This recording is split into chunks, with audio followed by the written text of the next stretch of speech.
제가 이제 신학을 할 때 조직신학이라는 것을 배웠어요. 조직신학이란, 저는 뭐 여러분들이 어떻게 생각할지 몰라도 공부를 잘 못했습니다. 잘 안 했고. 근데 조직신학 시간에 강의를 들었는데 저는 4학점짜리 2번을 했는데 하나도 못 알아듣은 것 같아요. 하나도.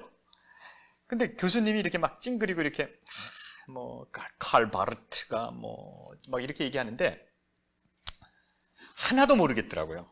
근데 제가 하나도 모르는데 나중에 커가면서 이해를 하니까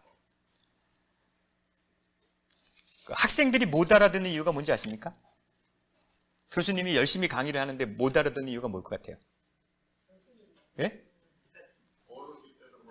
학생이 모르니까? 교수도 모르고 가르치니까 못 알아듣는데 교수도 자기도 모르는 걸 떠드니까 그래서 제가 이제 졸업하고 나중에 이렇게 보니까 자기도 모르는 얘기를 했구나. 어차피 답이 없는 얘기를 했구나. 뭐 거기에 이제 조직신학에는 뭐 삼위일체론 뭐 이런 게 나오는데 그 자기도 솔직히 설명할 수 없는 것을 설명하다 보니까 그렇게 인상을 쓰시고 그렇게 했구나 그런 생각이 들더라고요. 오늘 제가 이제 바울의 이걸 보면서 그런 생각을 합니다. 뭔 소린지는 잘 모르겠지만 최선을 다해서 한번 이야기해 보려고 해요. 사도 바울이 하는 이 성경절에는 자기가 유대인으로서 역사적 인식을 가지고 있습니다. 역사적으로 보면 하나님께서 모세를 부르시고 모세가 이제 우리가 나중에 이제 곧 가게 될 시내산 시내산에 가서 율법을 받았습니다. 십계명을 받았습니다. 십계명을 받고 그 십계명을 받은 시내산에서 유대인들은 그 십계명을 받은 다음부터 율법을 지키기 위해서 몸부림을 쳤다는 거죠. 그리고 율법을 성실하게 지켜왔다는 겁니다. 그런데 그 율법을 성실하게 지키는 사람들은 누구인가? 예루살렘 사람이라는 거예요. 예루살렘 사람들은 율법에 열성적이라는 겁니다. 예루살렘 사람들은 율법에 지키려고 노력했고 그리고 율법의 지배를 받으면서 살아왔어요. 이것을 비유로 얘기하는 겁니다. 그런데 그 비유 중에 하나가 아브라함에게는 두 아들이 있었다고 그래요. 하나는 하갈에게서 나오고 하나는 하갈에서 나온 이스마엘이라는 아들이 있었고 하나는 사라에게서 난 이삭이 있습니다. 그런데 이스마엘에게서 난 사람이 예루살렘 갔다는 거예요. 이스마엘, 즉 이방인이 이스마엘이 예루살렘이라는 거예요. 뭐가 아무래도 설명이 안 돼요. 도대체 왜 이렇게 설명을 했을까? 한마디로 여러분 이런 얘기를 하는 거죠. 사도 바울이 유대인에게 복음을 전했습니까? 이방인들에게 복음을 전했습니까? 근데 이방인들에게 설교를 하면서 니네는 원래 뭐였어? 종이었어. 니네는 태생부터 약속의 자손이 아니었다는 얘기를 하는 거예요. 지금 대상이 어떤 건지 아시겠습니까? 사도 바울이 말하는 대상은 이방인인데 이방인 니네는 뭘로 태어났어? 원래? 종으로 태어났어. 이렇게 얘기를 하는 거란 말이죠. 불과 50년 전만 해도 미국에서 흑인이 구원받을까라는 논쟁 가지고 논쟁을 했는데 제가 이거 한번 책을 하나 보여드릴게요. 그 장로님 사는데 위에 White Memorial Hospital 있는 거 아시죠? White Memorial Hospital이 있는데 그게 이제 일단 종교단체에서 하는 거잖아요. 종교단체에서 하는 건데 장로님 몇 년생이에요? 장로님 37년. 그러니까 장로님보다 한참 후에 43년도에서 1943년도에 저 동부에 있는 White Memorial Hospital에 어떤 백인 여자가 입원을 했어요. 백인 여자가 입원을 했어요. 근데 입원을 했는데 백인 여자가 입원을 했는데 그 백인 여자가 입원을 했는데 알고 보니까 완전히 백인이었는데 그 여자의 조상 중에 흑인의 피가 섞였어요. 그러니까 순수혈통주의라는 게 뭔지 아십니까? 얼굴이 아무리 하얘도 피 중에 뭐가 하나라도 섞이면 그건 순수혈통이 아니에요. 근데 완전 백인이라서 병원에 입원했는데 이 여자의 조상 중에 흑인이 있었어요. 그래서 화이트 메모리얼 하스피털에서 이 여자가 순수 백인이 아니기 때문에 내쫓았습니다. 진짜 있었던 일이에요. 내쫓아갔고요. 이 여자가 병원에서 내쫓겼어요. 입원할 수 있었는데 나중에 흑인 혼혈이라는 것이 알려져 퇴원하게 되었다. 이 여인이 퇴원하게 된 다음 얼마 가지 못해서 죽었어요. 그러니까 불과 장로님 그 후에도 무슨 일이 있었냐면 몰몬교회, 안식일교회, 여호와의 증인 뭐 이런 데서 흑인이 구원받을 수 있을까라는 논쟁이 불과 얼마 전까지도 있었다는 거죠. 과연 흑인이 구원받을 수 있을까? 그런 걸 가지고 논쟁하던 시대. 그러니까 바울이 이런 것보다 먼저 된 지금 상황에서 이런 얘기를 하는 거죠. 흑인이 구원을 받을 수 있을까? 흑인. 근데 바울의 논리는 상당히 아주 재미난 논리예요. 여러분, 미국에서 흑인들을 노예로 쓰는 과정에서 마음에 길티 필링이 있었을까 없을까? 뭐 좀 저걸 어떻게 해야 되나? 그래서 흑인에 대한 문제가 많이 있었어요. 근데 흑인이 노예가 되는 것에 대해서 여러분 재미나는 것을 이번에 성경 공부하면서 알았는데 성경은 몇 권이죠? 66권인가요? 66권 중에 성경 66권을 이렇게 전부 이렇게 유심히 보면 구약은 거의 노예제도를 인정합니다. 그죠? 구약은 노예제도를 인정하고 그리고 사도 바울의 글에는 노예제도를 인정합니다. 사도 바울은 노예제도를 인정해요. 굳건하게 지키는 사람이에요. 누구의 글에만 노예제도가 없는지 아십니까? 사복음서에만 없어요. 특히 요한복음에는 철저하게 그것을 배격합니다. 그러니까 예수님이 하신 말씀 외에는 노예제도를 상당히 옹호한다는 것을 여러분 아셔야 돼요. 그런데 미국에서 노예들을 이렇게 하면서 어떤 논리를 가지고 너희들은, 여러분 노예가, 흑인은 왜 종을 합니까? 여러분 아시는 대로 한번 얘기해봐요. 흑인은 왜 종 노릇하죠? 왜 노예가 되죠? 어디서 배워본 적 있어요? 유니씨 배운 적 있으세요? 어디서? 그런 질문 우리가 할 거 아니에요. 흑인은 무슨 죄가 져서 노예로 살았습니까? 그럼 어떤 답을 하는지 아십니까? 기독교에서? 예? 색깔이 다르니까? 그럼 왜 색깔이 달라졌을까? 예? 예? 노아 때 그랬다고 그래요. 노아 때. 노아가 이제 노아 방주에서 나왔을 때 포도 농사를 져서 포도주가 나왔단 말이에요. 포도주를 마시고 장막에서 벌거벗었어요. 아십니까? 벌거벗었는데 그 아들 함이죠. 함이 이렇게 들어가서 보니까 아버지가 벌거벗고 있단 말이야. 그랬더니 나가서 형 이리 모여봐. 아버지가 빨거벗고 지금 자고 있어. 그러니까 형들이 어떻게 했어요? 옷을 뒷걸음질 쳐가서 덮어줬단 말이죠. 그랬더니 노아가 일어나서 두 아들은 축복했죠. 어? 야벳과 셈함 야벳이니까. 야벳과 너희는 축복을 받을지니 그 다음에 함의 족속은 뭐가 될지니? 니네 족속의 종이 될지니 그랬다는 거예요. 그래서 노아가 저주했기 때문에 흑인은 노예가 됐다는 거예요. 이 얘기가 맞을까요? 틀릴까요? 색깔이 변할까요? 그 정도만 생각했어도 이게 아니란데 함의 족속은 저 지도를 보시면 알겠지만 가나안 족속이에요. 아프리카 사람도 아니에요. 아프리카 사람도 아니야. 아무 이유도 없는 것을 갖다 놓고 흑인들은 노예가 되는 것이 누구 때문이다? 노아의 저주 때문이다. 그러면요, 흑인이 수많은 사람이 죽었단 말이에요. 그러면 그 죽은 것에 대한 책임이 누구예요? 노아의 저주라는 거죠. 그러면 노아가 좋은 사람입니까? 나쁜 사람입니까? 자기가 저주 한 번 때문에 수많은 흑인들이 그렇게 죽어야 되면 노아는 그때 저주를 하지 말았어야죠. 노아가 나쁜 놈이죠. 그런데 이 말도 되지 않는 이론을 가지고 노예들을 데려다가 했는데 백인들이 노예들이 교회에 나오는 것을 원했을까요? 안 원했을까요? 안 원했어요. 근데 자꾸만 믿기 시작하니까 야, 니네는 미개하게 살았는데 백인들이 니네에게 복음을 전했으니까 니네에게 구원을 전한 사람은 누구야? 백인이야. 백인에게 뭐 해야 돼? 충성돼. 이렇게 가르쳤어요. 그리고 에베소서 6장 5절에 주인에게 순정하기를 그리스도에게 하라. 이런 것들만 열심히 가르쳤죠. 노예들에게.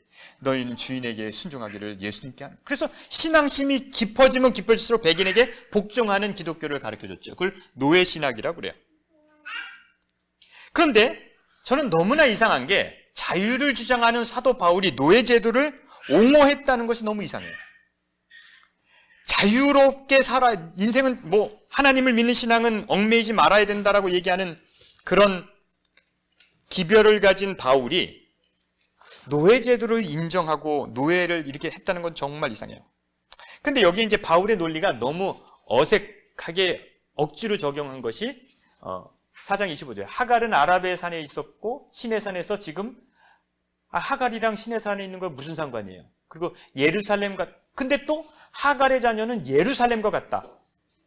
그래서 그들은 종이다라고 얘기를 해요. 참 논리적으로 말도 안 되고 이상한 논리를 적용하기 때문에 이해하기가 어렵습니다. 근데 더 이상한 것은 이방인들에게 복음을 전하는 사도 바울이 이런 논리를 했다는 게 더 이상해요. 자유를 주장하면서 노예 제도를 강하게 옹호하는 것. 여러분, 그 빌레몬서가 어떤 성경인지 아시면 빌레몬서? 그러니까 성경은 들어봤죠. 빌레몬이라는 게 있는 얘기는 들어봤죠. 무슨 내용인지 모르겠죠. 오네시모라라는 종이 노예로 살다가 도망갔어요, 주인에게. 주인에게 도망갔는데 사도 바울이 걔를 설득해서 다시 어떻게? 빌레몬에게 데려가는 거죠. 그럼 사도 바울의 성격상 자유해라고 할 수 있을 것 같은데 아니, 절대 주인에게 뭐 하게 하는 거예요? 도망간 노예마저도 주인에게 데려다 주는 게 빌레몬서예요. 아시겠죠? 그러면서 빌레몬이 주인인데 너 오네시모로에게 잘해라. 그리고 오네시모로에게는 주인에게 뭐 해라? 충성해서 벗어나려 하지 말라. 이게 이제 빌레몬서거든요. 근데 우리 한 30절 한번 읽어보겠습니다. 30절 나오네? 30절 한번 읽어보겠습니다. 시작. 그러나 성경이 무엇을 말하느냐? 요종과 그 아들을 내어 쫓으 요종의 아들이 자유인인 자의 아들과 더불어 유업을 얻지 못하리라 하리라. 여러분, 이게 너무나 웃긴 얘기인 걸 내가 한번 설명을 할게요. 사도 바울이 복음을 전하던 지역이 어느 지역이? 지금으로 말하면 터키 이쪽이잖아요. 이슬람권이잖아요. 그 사람들의 조상이 누구라고 하는지 아십니까? 이슬람 사람, 여러분, 그 모리아산에서 유대인들은 이삭을 번제로 드리려고 했다고 그러잖아요. 이슬람 사람들은 누구를 번제로 잡으려고 했다는 줄 알아요? 이스마엘. 거꾸로 알고 있어요. 그리고 아랍 사람들은 자기네 조상이 누구라고 생각해요? 이스마일이라고 생각한다고요. 근데 그 사람들한테 복음을 전하면서 이 말을 썼다는 게 니들은 원래 뭐 했다? 종 출신이고 니네 이게 논리적으로 안 된단 말이에요. 지금 그가 전하는 대상은 뭐예요? 이스마엘 자손이란 말이야. 그런데 한번 읽어보세요. 그런 생각을 한번 읽어보세요. 시작. 성경이 무엇을 말하느냐? 요종과 아들을 쫓아내라. 누구예요? 니네 조상을 쫓아내라 했다는 거잖아. 이해가 됩니까? 안 됩니까? 복잡합니까? 이건 제가 복잡하게 한 것이 아니라 사도 바울이 복잡하게 한 것이라는 걸 명심하시고 보세요. 자, 성경이 무엇을 말하냐? 여종과 그 아들이 누구예요? 여종은 하갈이고 아들은 뭐예요? 이스마엘이란 말이에요. 그 니네 조상을 쫓아낸 게 누구라는 거예요? 하나님이 쫓아내라고 했다는 예를 들면서 우리는 이게 말이 안 되잖아. 이해가 안 되는 것 같지만 곱씹어 보면 언젠간 이해가 되는 날이 오리라고 믿습니다. 그 원래 도사를 만나면 모른대요. 집에 가서 생각해 보니까 맞대요. 이게 무슨 얘기를 하는 거냐면 유대인 우리 민족은 진짜고 지금 얘기를 듣는 니네는 가짜인데 이처럼 하나님이 우리를 이거는 참 조상을 욕하는 것 같고 막 복잡한 얘기가 된단 말이죠. 그런데 예루살렘은 가짜 교회가 된다. 이런 논리를 펴가고 있어요. 31절 한번 볼까요? 같이 읽겠습니다. 시작. 그런즉 형제들아 우리는 여종의 자녀가 아니요 자유는 여자의 자녀라. 봐요? 그 사람들 형제들은요 여종의 후손이거든. 지금 자기만 그 사라의 후손이거든요. 그래서 왜 이렇게 얘기를 했을까? 근데 저는 이제 얘기가 잘못됐다 얘기를 하는 건 아니에요. 그러니까 무엇을 설명하고자 하는데 상당히 이해가 지금 우리가 보기에는 좀 이해가 안 되는 것 뿐이에요. 우리가 이제 왜 사도 바울이 그래서 우리가 성경을 공부할 때 무슨 생각을 해야 되냐면 사도 바울이 한 말이 옳다 그르다가 중요한 게 아니더라고요. 사도 바울이 우리에게 전해주는 메시지가 무엇인가라는 생각이 더 중요하다는 생각이 들어요. 여러분들, 종교적이라는 것이 어떤 의미? 종교적인 사람이다. 어떤 사람이 종교적인 사람이에요? 종교적인 사람 누구예요? 요즘 그냥 이게 어제 그 칼국수를 먹으러 갔는데 내 앞에 앉아 있는 사람이 정말 그 사람은 종교적인 사람 같대. 촌스럽고 이렇게 기도 이렇게 하고 그 입산파나 뭐 이런 사람들 같더라고요. 종교적인 사람은 종교적이다라면 어떻게 결론을 내리세요? 어떤 사람을 종교적이라고 여러분 표현합니까? 남을 불쌍히 여기고, 그죠? 친절하고 이런 사람들을 종교적이라고 그러죠. 남을 돕고 정직하려고 하고 그런 것을 종교적이라. 아프리카 가서 복음을 전하면 종교적이라고 그래요. 그래서 종교적인 사람이다라고 그러면 우리가 생각하는 저 사람은 착하고 정직할 거야 라고 생각하는 사람이 있어.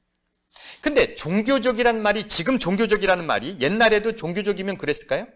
옛날 사람들이 종교적이다 그러면 어떤 사람이 종교적일까요? 모세와 여호수아 시대 때 하나님의 충실된 종이다라고 그러면 남에게 친절하고 이방 민족에게 잘해주고 이런 사람이 종교적인 사람일까요? 모세와 여호수아 시대 때는 어떤 사람이 종교적인 사람일까요? 예? 후자가 어떤 사람? 그런 사람이 종교적일까요? 옛날에도요? 모세나 여호수아 시대 때 종교적인 사람은 이방 민족을 죽이러 가는데 제일 먼저 나가는 사람이 뭐예요? 종교적인 사람이에요. 그렇지 않아요? 여호와를 믿음으로써 어떻게 하는 거예요? 나가서 이게 종교적인 사람이라고요. 뭔 말인지 이해가 됩니까? 그리고 여러분들이 중세 시대에, 십자군 시대에 종교적인 사람은 어떤 사람인지 아십니까? 십자군 시대에 하나님이 쓰는 사람은 어떤 사람이에요? 하나님의 이름으로 칼을 들고 아랍에 가서 어떤 사람이에요? 이게 종교적인 사람이에요. 종교적이라는 것이 요즘 시대에 와서 착하고 정직한 사람이 종교적인 것 같지만 그 옛날에는 어떤 사람이 종교적이에요?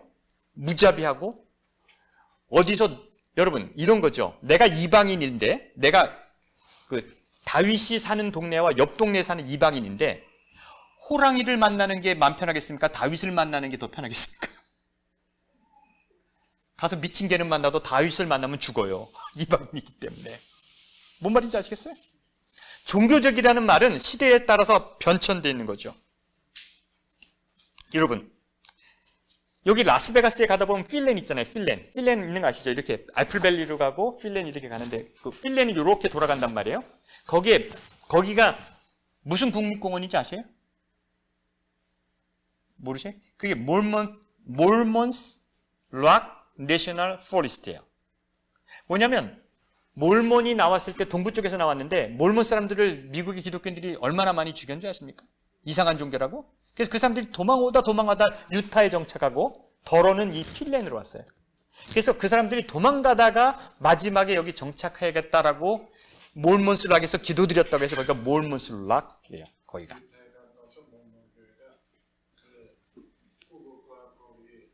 뭐 이제 간담회 이제 다 그렇게 하지만 밀리고 그러다가 근데 몰몬 사람들이 정말 착하고 성실하게 이렇게 이제 왔잖아요. 박해받고 왔는데 유타에 와서 인디언들을 어떻게 했을 것 같습니까? 또 다 죽였어요. 마찬가지예요, 그게. 뭐냐면 종교적이다 이런 생각을 종교는 거룩하고 진실되고 뭐 남에게 친절하고 이런 생각을 하는 것은요. 요즘이라는 거예요, 여러분. 하나님께 충성하는 사람들이 정직해야 한다는 개념을 갖는 것은 옛날이 아니라 뭐예요? 지금이라는 거예요. 하나님께 충성하는 사람은 남의 생명을 귀하게 여긴다는 것을 인식한 것은요, 몇 년이 안 된다는 거예요. 요즘 와서 만들어진 정서가 종교적이라는 것이 뭐다? 남에게 친절하고 정직하고 남의 것을 뺏지 않고 죽이지 않는 것이라는 개념이 요즘 들어서 만들어진 거예요. 그럼 여러분들이 아셔야 되는 건 뭐냐면 우리의 정서가 우리가 이런 것이 옳고 이런 것을 해야 되고 이런 것이 가장 평안하고 쉽고 행복한 나라. 여러분이 정말 지금 편안하게 살 수 있는 시대가 옛날일 것 같아요? 요즘일 것 같아요? 요즘밖에 없었어요. 이런 시대는 없었어요. 여러분 옛날 같으면 저 같은 사람은 어떻게 됐을까요? 이렇게 성경을 가르치는 사람은 어떻게 됐어요? 중세시대에 저는 아마 화형을 당했을 거예요. 그리고 여러분들은 이 집회에 왔다는 이유로 어떻게 됐을까? 여러분 이렇게 마음대로 성경을 보고 해석할 수 있는 시간은 지금밖에 없었어요. 불과 얼마 전 미국에서 청교도주의라는 걸 이렇게 하는 사람은 죽였어요. 얼마 전에도 주홍글 씨 뭐 이런 거 보면 알잖아요. 여러분 이렇게 아름다운 시대를 살게 된 게 얼마 전의 일이라는 거죠. 평등을 얘기하고 자유를 얘기하고 성경을 뭐 어떻게 자유롭게 믿고 여러분 남녀 평등이 어떻게 해서 된 것 같습니까? 남녀 평등? 여러분, 남녀 평등이 기독교의 힘으로 그렇게 됐을까요? 예? 남녀 평등을 끝까지 반대한 게 뭔지 아십니까? 기독교예요. 뭘 응해요? 당연하죠. 왜요? 사도 바울이 여자는 남자에게 뭐 할지니라? 여러분들은 저에게 복종만 해야 되는데 여러분들이 어떻게 나한테 떠듭니까? 목사에게. 노예제도를 끝까지 반대한 게 어딜 것 같아요? 기독교예요. 근데 천만다행인 것이 뭔지 아십니까? 저는 미국의 탄생이나 이런 것에 대해서 참 감사한 게 있는 게 뭐냐면, 미국이 뭐 좋다는 게 아니라 살다 보니까 좋아지기도 하더라고요. 근데 미국의 건국의 아버지들이 나라를 만들어가는 데 있어서 다 기독교인이었거든요. 다 기도하는 사람들이었어요. 근데 미국은 적어도 종교적인 국가는 만들지 말아야겠다는 생각을 가지고 국가를 만들었어요. 뭔 말인지 아시겠습니까? 미국이라는 국가를 만드는데 이것은 적어도 종교가 중심인 국가를 만들면 안 된다라는 투철한 사명을 갖고 국가를 만들었어요. 만약에 여기가 기독교 국가였으면, 성경을 기본으로 해서 만약에 나라를 건국했으면 여자들은 아직까지 이슬람처럼 그렇게 살아야 되는 거고요. 그렇게 살아야 되는데 이 건국의 아버지들은 그렇게 안 했다는 거죠. 그래서 우리가 이렇게 갖고 있는 자유와 이렇게 할 수 있는 이런 모든 것들은 말이에요, 여러분이 생각하기에는 기독교가 앞서가서 여자들이 평등을 누리고 노예가 해방될 것 같지만 그것이 아니었어요. 종교보다 정치인들이 훨씬 더 정직한 면이 있었다는 것도 여러분 아셔야 돼요. 그리고 객관적인 거라는 거죠.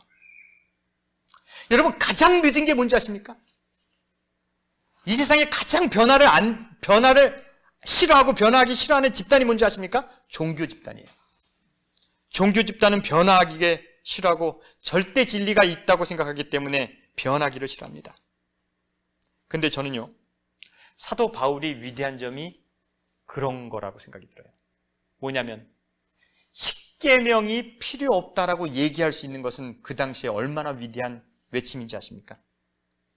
야, 신의 산에서 받은 십계명은 의미가 없다. 그것에 종된 생활하는 것은 정말 잘못된 것이다. 그래서 십계명이 중심인 시대에 십계명을 버리라고 얘기하는 것 얼마나 대단합니까? 정말 불가능한 얘기를 합니다. 저는 성경을 봅니다. 성경을 보는데 예수님은 시대를 너무 앞서가셨어요.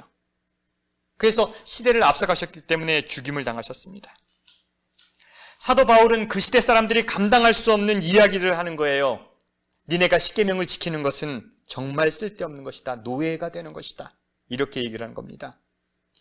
그렇기 때문에 사도 바울은 목이 잘려 죽었습니다. 면죄부나 이런 것들이 필요 없다고 얘기한 야누스도 화형당해서 죽었습니다. 너무나 앞서갔기 때문에 그랬습니다.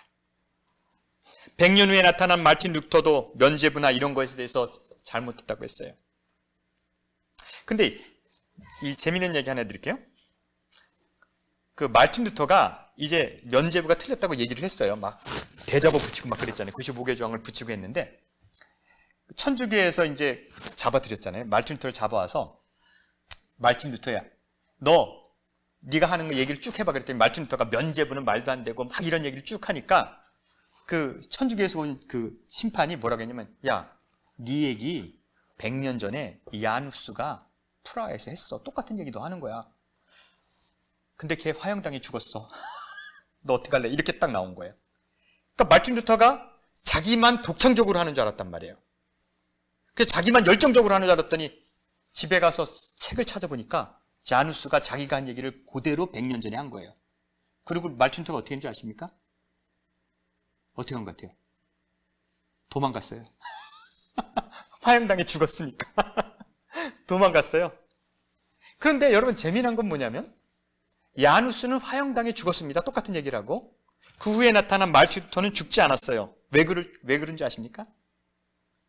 그때는 100년 후기 때문에 출판업이 발전했어요. 그러니까 마틴 루터가 쓴 글은 많은 사람들이 읽을 수 있었어요. 그래서 동조하는 사람이 많았어요. 그러니까 야누스는 출판물이 많이 없었기 때문에 동조하는 사람이 없었어요. 제가 여러분들에게 이런 얘기를 하는 건 뭐냐면, 지금 이 시대가 여러분이 어쩔지 모르지만 가장 풍요롭고 가장 평화롭고 자유스러웠다는 걸 여러분 아셔야 돼요. 이런 적이 없었다는 겁니다. 그런데 우리의 문제는 뭐냐면, 정말 중요한 것은 뭐냐면, 우리가 2000년 전에 사도 바울이 얘기한 그것을 아직도 떠들어대는 것은 문제라는 거죠. 사도 바울이 꿈꿔왔던 것보다 더 많은 자유를 우리가 갖고 있다는 거 여러분 아십니까? 사도 바울이 생각했던 것보다 엄청나게 우리가 종교나 율법에서 자유로운 사람들인 거 여러분 아십니까? 특히 여기 나오는 사람들은 특별히 그런 거 아십니까? 제가 여기 제 방송을 듣고 반응을 보이는 사람 있잖아요. 반응을 보이는 사람들의 특징이 뭔지 아십니까? 어떤 사람, 여러분 특징 잘 모르시죠? 여러분 특징이 다 잘나서 온 것 같죠? 여러분들이 뭐 특별해서 온 것 같죠? 그거보다 여러분의 성향은 어떤 성향이 있냐면 반항적인 성향이 있는 사람들이에요. 그리고 여러분들은 많은 스트레스를 헌금해서 받았던 사람들이에요. 이게 올바로 쓰이는가요? 아니, 반응 보이는 사람들이 비슷하더라고요, 저봐. 그래서 야, 이게 제대로 쓰여지는가? 이런 따지기를 좋아하는 사람들이 제 방송에 반응합니다. 그러니까 여러분들은 어떻게 보면 까다로운 사람이에요. 네? 여러분들이 교회 버티기 어려운 사람들이 모이는 거예요. 어떻게 보면 정말 우리가 그렇게 자유롭고 고민하는, 이렇게 생각할 수 있는 게 여러분 뭔지 알아요? 사도 바울 시대에는 여러분같이 생각할 수도 없었고요. 교인들은 생각했어요. 여러분들은 지식의 축적이 되고 사도 바울의 글, 예수님의 희생, 말틴 루터 이런 걸 통해서 여러분들은 정말 높은 것에서 종교를 바라볼 수 있는 여유가 있는 사람들이라는 거죠. 그런 사람들은 이 시대에 여지껏 없었던 사람들, 여러분들은 그런 신앙생활을 한다는 거죠. 그런데 그런 여러분들이 가진 특권을 가지고 말이에요. 어떻게 변화되어야 되는가? 어떻게 세상을 풀어야 하는가? 우리가 힘든 것은 말이에요. 우리가 왜 세상을 보면서 힘들게 살았는지 여러분 아십니까? 뭐냐면 내가 자유롭지도 않으면서 나는 그 경지에 이르지도 않으면서 세상을 품으려니까 상처를 받은 거예요. 내 속에 자유는 없는데 그 사람을 사랑하기가 너무 어려웠던 거야. 나는 자유를 체험하지 못, 종교에 대한 자유, 하나님에 대한 자유를 체험하지 못한 상태에서 남편에게 잘하려고 하고 아내에게 잘하려고 하니까 자유가 없는 상태에서 뭘 하려니까? 사랑하려니까 힘들었던 것 뿐이에요. 근데 여러분들 아셔야 되는 건 뭐냐면요, 자유한 사람이 세상을 사랑할 수 있습니다. 자유를 맛본 사람이, 여러분 이런 거 있잖아요. 제가 아프리카 가서 10일 동안 있는 동안 8일을 아프리카 원주민과 같이 살았어요. 원주민 집에 살았어요. 일주일을 그렇게 원주민 집에 사니까 어떤 생각이 드는지 아십니까? 아프리카가 싫어지더라고. 잠자리 불편하고 목욕 못하니까 흑인 애들 싫더라고요. 막 냄새나고 싫더라고요. 근데 마지막 날 너무 목욕을 하고 싶어서 호텔에 가서 하룻밤 잤거든요. 제대로 먹고. 와, 아프리카가 좋아지더라고요. 내가 편하니까 아프리카를 사랑할 수 있겠더라고요. 요번에 필리핀에 가서 이제 집사람이랑 다니는데 거긴 찌뿌니라고 있어요. 찌뿌니가 어떤 건지 아십니까? 여러분 한번 거기도 가야 돼. 이 깡통으로 이제 차를 만든 거예요. 외국에서 그러면 이제 모든 차를 이제 깡통으로 만들어요. 이렇게 두드려 만드는데 타는데 8페소예요. 8페소는 12센트예요. 우리 집사람은 그걸 타고 다니더라고. 근데 택시를 타면 25센트면 타. 근데 나 안 타. 근데 찌뿌니를 타고 어딜 갈 때는 필리핀이 싫어져요. 불편하니까. 근데 택시를 타면 이거 살만한데? 이런 생각이 들더라고요. 여러분, 우리는요, 그 어떤 시대를 넘어서서 자유함을 느끼고 사는 사람들입니다. 정말 우리는 이 시대에 이렇게 자유로운 사람이 없다는 거죠. 그런데 말이에요, 이 자유함의 시대에 자유를 맛보지 못하고 살면서 사랑하려니까 너무나 어려웠던 신앙생활을 하는 거예요. 사도 바울이 2000년 전에 니네가 거기에서 자유하라고 얘기한 것은 정말 원시적인 자유지만 갈라디아서를 읽으면서 우리가 지금 여러분에게 얘기할 수 있는 것은 뭐냐면 지금 이 상태보다 여러분 뭐 하라는 거예요? 자유로워서 이 자유로운 세계를 품을 수 있는 여유를 갖는 신앙생활이 돼야지만 갈라디아서를 올바로 이해하라는 거예요. 뭐냐면 아직도 우리가 성경 공부를 하면서 갈라디아서의 내용의 자유를 주장하면 이건 2000년 전에 끝났고 우리는 이거보다 더 뭐하다? 따라하시기 바랍니다. 우리는 사도 바울이 얘기한 것보다 몇천 배 더 자유롭다. 그죠? 몇천 배 더 자유롭습니다, 여러분. 여러분, 그만큼 자유로운 사람들이에요. 사도 바울은 꿈꾸지도 못한 자유를 우리가 만끽하고 있단 말이에요. 그런 우리가 2000년 전에 말한 이걸 가지고 자유를 찾으려고 하면 말이 됩니까, 안 됩니까? 안 된단 말이에요. 우리는 이 자유보다, 지금 우리가 누리는 그 자유보다 더 자유로워서 이 시대를 품을 수 있는 여유가 필요한데 우리는 아직도 저런 걸 가지고 몸부림치니 우리가 자유할 수 있냐는 거죠. 여러분, 제가 이런 얘기를 좀 많이 했는데 제가 이 얘기를 하면서 넘어서지 못한 얘기가 있기 때문에 뭐 저랑 오래 한 사람은 이 얘기를 들으셨을 거예요. 한번 잘 들어보세요. 정글북이라는 거 아시죠? 정글북. 정글북에 모글리라는 아이가 정글에서 태어나요. 그래서 늑대들이 모글리를 키웁니다. 근데 모글리가 자라나면서 자기가 늑대가 아니라 사람이라는 걸 알게 됐어요. 그래서 사람이 있는 마을로 가게 됐습니다. 가게 됐는데 동물들이 이제 모글리에게 세상 사는 지혜를 가르쳐주는 부분이 이제 정글북에 나와요. 근데 이제 곰이 이런 얘기를 합니다. 야, 모글리야, 네가 세상 사회로 가면 이런 것이 중요하단다. 우리 곰들은 꿀을 좋아한다. 그래서 꿀을 좋아해서 벌집을 발견하면 나무에 올라가서 꿀을 따. 위험해도 나무에 올라가서 꿀을 따. 내가 꿀을 좋아하기 때문에. 그런데 모글리야, 중요한 건 뭐냐면 벌집에서 꿀을 먹고 벌집은 과감하게 버린단다. 무엇인가 잡을 때가 있으면 버릴 때가 있는데 너도 꼭 그렇게 살아라. 이렇게 얘기를 해요. 그런데 뱀, 칸이 어떤 얘기를 하냐면 모글리야, 네가 이제 세상 가서 사람처럼 살 때 내가 너에게 해줄 얘기가 있는데 무슨 얘기냐면 우리 뱀들은 1년에 한 번씩 허물을 벗는다. 1년에 한 번씩 허물을 벗는데 허물을 벗고, 여러분 뱀들이 허물 벗다가 죽는 거 아십니까? 벗겨지지 않으면 죽는 거예요. 그래서 뱀이 이렇게 허물을 벗다가 힘이 진해서 못 벗으면 거기서 죽어요. 그러니까 뱀은 목숨을 걸고 허물을 벗는 거예요. 허물을 벗으면 커지는 거예요. 뱀은 아주 이상하게 커요. 허물을 벗어서 자라나게 돼 있어요, 뱀은. 근데 우리 뱀들은 허물을 벗다가 죽기도 한단다. 그러나 허물을 벗으면 성장한단다. 그런데 모글리야, 중요한 얘기를 해줄게.